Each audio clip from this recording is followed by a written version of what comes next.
तालके घोड़ाबारी जे मरकज़ी शहर गाढ़ी लॻ ॻोठ आज़म समूह जो रवासी 28 वरनि जो वाढो उमीद अली समूह पेर में ज़हरीलो कंडो लॻण सबबि हलण फिरण खां लाचार थी वियो आहे। ग़रीब माइटनि पंहिंजे वसावर 3 महीननि ताईं नौजवान जो इलाज करायो पर को फ़र्क़ु न पइजी सघियो आहे। नौजवान पहुरे त उमीद अली ऐं संदसि माइटनि सरहदी वारनि खां मुतालबो कयो आहे त नौजवान उमीद अली जो इलाज करायो वञे त जीअं ठीकु थी महिनत मज़ूरी करे पंहिंजे बचनि जो पेट पाले सघे ऐं नौजवान जी ज़िंदगी बचाई वञे। रपड़ी में प्राइमरी स्कूल 1 साल खां बंदि हुअण करे 100 खां वधीक शागिर्दनि जी तालीम रोली वई। शागिर्दनि पारां वालिदैन समेत एहतिजाजी मुज़ाहिरो करे धरणो हंयो।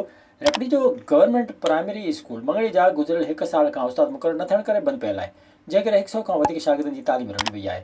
स्कूल जे शागिर्दनि शर्जील मंगड़ी जे ऐं ॿियनि जी अॻवानी में एहतिजाजी मुज़ाहिरो करे धरणो हंयो। इन मौक़े ते हुननि शाफ़िन खे दाहींदे चयो त 1 साल अॻु स्कूल में उस्ताद मुक़ररु थियो जेको बदिली थियो आहे, जॾहिं त उन खां पोइ को बि उस्ताद न ॾिनो वियो आहे, जंहिं करे शागिर्द रोज़ स्कूल अचण खां पोइ मायूस थी घर मोटी हलिया वञनि था। ॾाढो खसी वियो आहे। असां मथे महीने में इम्तिहान आहिनि, मार्च में असांखे उस्ताद ॾिनो आहिनि। ॿारनि जो तइदाद बि 100 खां मथे आहे ऐं असांजे हिन स्कूल में मंगणे जा ॿार कुड़ियनि जा ॿार उहे पढ़ण ईंदा आहिनि। मार्च जे महीने में इम्तिहान थियणा आहिनि।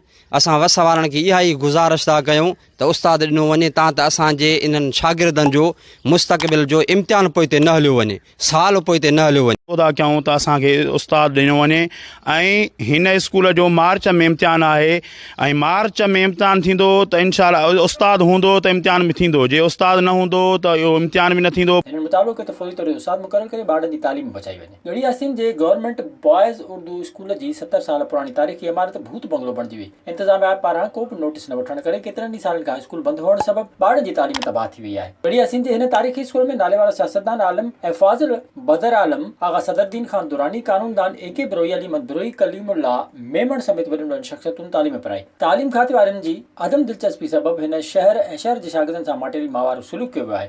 हितां जे शहरनि तालीम खाते वसवारनि खां घुर कई आहे त गवर्नमेंट बॉयज़ उर्दू स्कूल जे मरम्मत कराए खेसि खोलाए वञे। PTI जे सूबाई अॻवान रईस अरसलान बरोई चयो आहे त सिंध हुकूमत सूबे में माण्हुनि खे तहफ़्फ़ुज़ ॾियण में मुकमल तौर ते नाकाम थी आहे। दाबे जी प्रेस क्लब में सहाफ़ियुनि सां ॻाल्हाईंदे संदसि चवणु हो त सिंध हुकूमत धरती धड़नि खे तहफ़्फ़ुज़ न पई ॾेई सघे। पुलिस जे ज़रिए माण्हुनि जो क़त्लेआम कयो पियो वञे। रमज़ान समूह जे क़त्ल में मुलविस माण्हुनि खे गिरफ़्तार करे सज़ा ॾिनी वञे। इन मौक़े ते मुस्तफ़ा चांडियो, रोशन चांडियो, जावेद जोखियो ऐं ॿिया अॻवान पिणु मौजूदु हुआ। विज़िट कयो अवामी आवाज़ मीडिया ग्रुप जी वेबसाइट awamiawaz.pk।